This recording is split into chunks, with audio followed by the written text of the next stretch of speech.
If you haven't heard last week's story time, make sure to click on the screen and it'll take you back to the beginning of that. But if you have, without further ado, this is how I ended up getting fired from Bellagio. Oh, this is a horrible story. I can't believe I'm telling you guys this. Okay, as you guys already know, as I've stated in my last story time, working at Bellagio as a GRA, you would run into some of the craziest crap that you've ever seen in your life. Add insult to injury, with doing 10 to 13 rooms every single day, you would run into it quite frequently. Now, if you ask any GRA, they will tell you doing that job was extremely hard and stressful. There was a pretty high turnover rate in the job, which meant that if you didn't do your job well enough or as fast as some of the fastest people could do the job, then you would basically just be fired or laid off, and they would find someone to replace you as quick as they would fire you, because a lot of people were going for this job because it would pay a good amount of money, plus there was usually tips inside of the rooms. With that being said, it was one of the more stressful jobs that I ever had, because I had a bit of a problem meeting the quota, because I'm not used to cleaning as much as this job needed you to. Now, everyone's had a job, whereas when you first started, you're enthusiastic, everything's cool, you're going through, you're getting stuff done, but as the weeks, the months, and sometimes even the years go by, you start getting tired of the job, as to where you're not really going anywhere near as fast as you used to could. That's a new word, used to could, but man, it got to the point where I was basically just trying to do the bare minimum just not to get fired, because I still need the money to pay my bills. Everything was cool because I had a supervisor on my floor who was just mad cool, man. He would come in, and even if he would see that I wasn't doing as good as I could have been doing, he would let me slide. One day in particular, this dude just so happened to switch his shift onto a different floor permanently.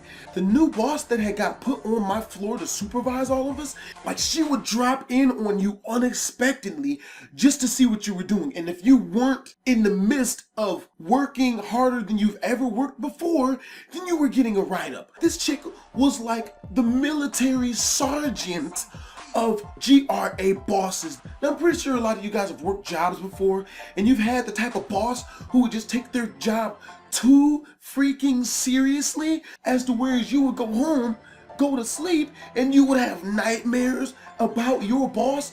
That was how bad this freaking chick was. Add insult to injury, she had freaking Napoleon's complex, which anyone who's in the know knows that that means that the person's super short. So they believe they have to go that much harder on people to prove to them that they can't be taken advantage of, because they were more than likely picked on or something as a kid. This chick had that and then some. I remember for a full week, this chick would just ride me harder than she would ride anyone else. She would come into my rooms while I was in there. She would do that thing as where she would take one finger and slide it across something, and if it even had a speck of dust on it, I would get in trouble for it. The second time, she gave me a write-up. And so the injury, when this chick would chastise you for not doing the rooms up to her ridiculously high standard, she would talk to you in such a way, I swear to God, this woman had a talent for belittling people. The way she would talk to you, you would just feel inches high. I would just be standing there looking at this woman like, the stuff this chick would say was just that off the chain, man. And she would get right up in your face, or basically up in your belly button because she was short. She would get right up in your face. What are you doing in here? You're not gonna do your job. I'll find someone else to do it. You need to grow up. You are a grown man. This is the job. If you can't handle it, you're getting fired. You do the job right, or I find someone else who can. Get out of my face. You got a problem? Like, she would ask you that after she got done yelling at you in your face. Do you got a problem? When she asked, she would step closer up on you like she wanted to fight. She was just one of the most awful bosses I've ever run into in my history of having jobs. It was just god awful. Pretty sure a lot of you guys out there have had situations where you go to work, you're just like, look man, this person better not say nothing to me. I'm not gonna be held accountable for what happens. I'm gonna jam a bottle of shower cleaner down this chick's throat and then squeeze it.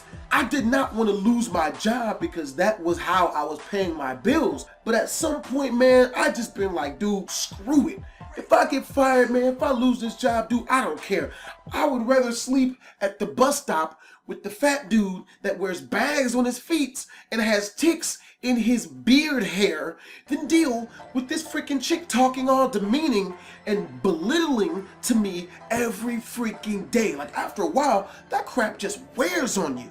So I go to work, man, and I'm doing my job, and sure enough, when I get into my 5th room, I'm in there cleaning, man, I hear footsteps behind me. I look up just in time to see, of course, it's the boss lady.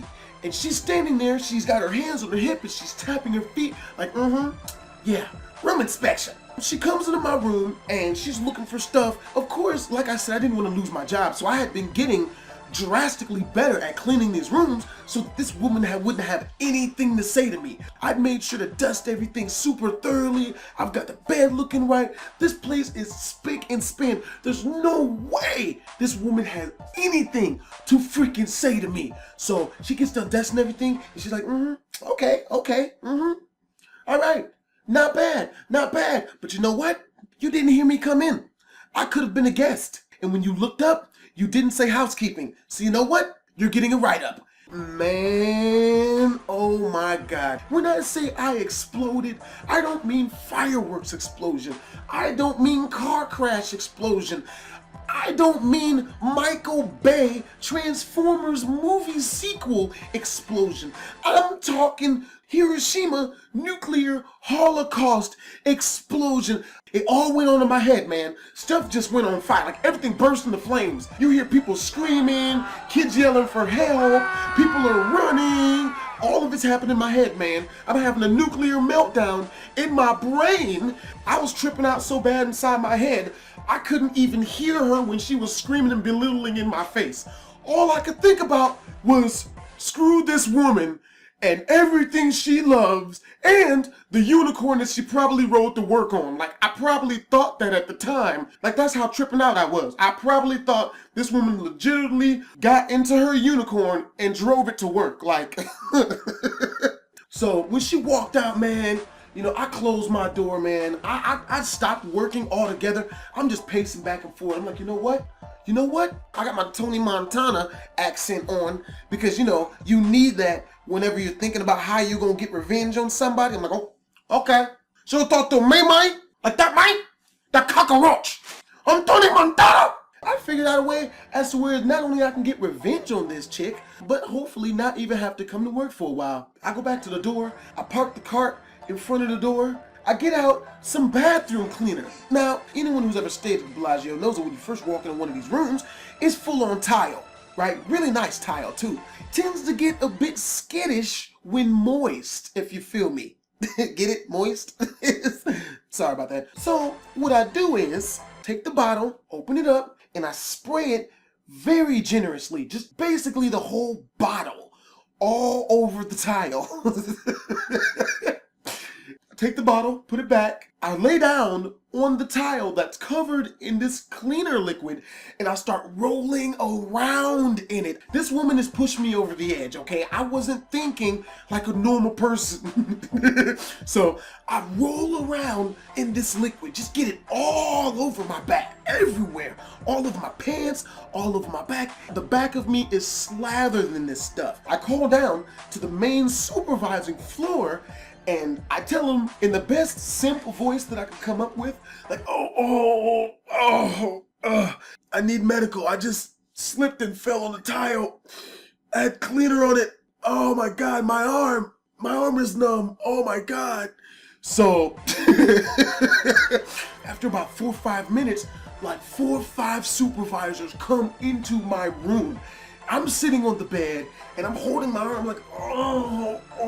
Now something you guys don't know is about 2 or 3 days prior to this going down, I went to the skating rink, and I tend to skate a lot. I fell backwards, and as you guys already know, when you fall backwards, your first reflex is to try to catch yourself on your arm. 80% of the time, when you catch yourself on that arm, you land on it the wrong way, which is exactly what happened. I fell back, landed on my arm the wrong way. I felt like I twisted it, but not a lot as to where I couldn't work, but just enough as to where I could feel it every once in a while, right? So technically, it was already getting better by the time this crap had happened. They called for an ambulance. So while the EMTs are on their way up there, the douchebag female manager lady, she comes in there and she sees me. She's like, he's faking. He's fake. She was a Spanish chick. He's faking. He's not really hurt. He's faking. One of the supervisors is like, he's been working here for a year and a half. What reason would he have to fake? And I'm just sitting there trying to play it off like with one eye open, like looking at him.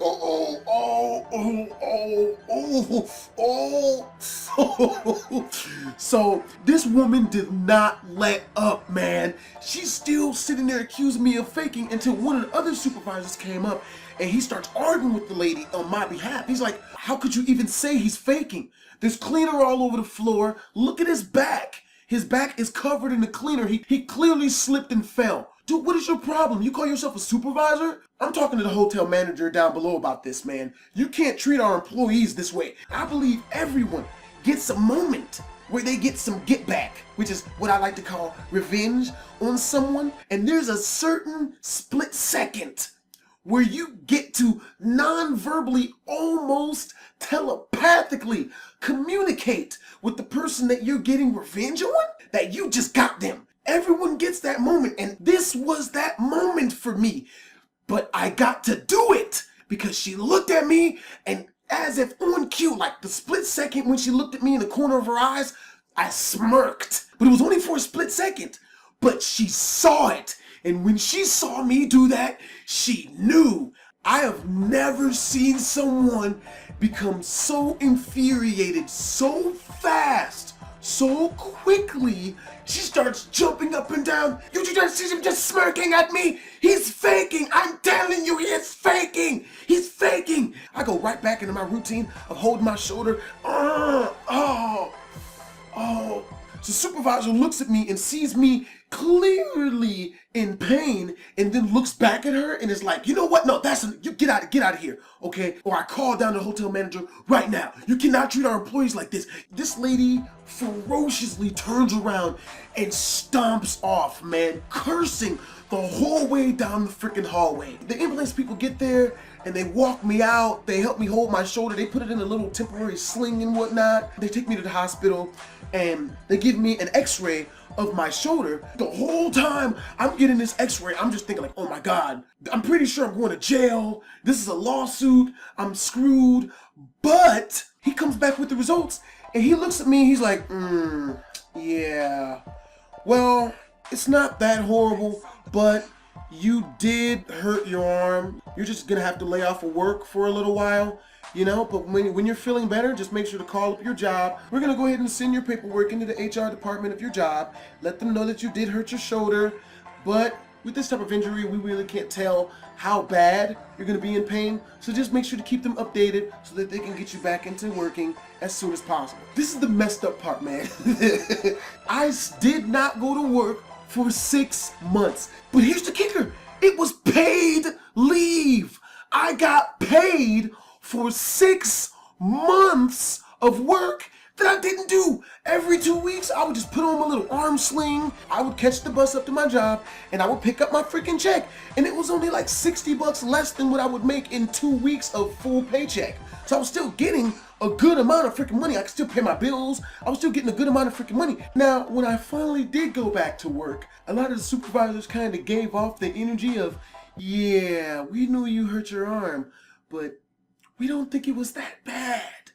When I went back, I told them not only was my arm still a little bit tender, but I didn't remember how to do the job properly anymore. So you guys gotta train me again. Dude, they trained me, and even after they trained me, they put me with someone else. Now, what they call that is half duty, where they only give you, half the work or whatever. You're only supposed to do a little bit of work.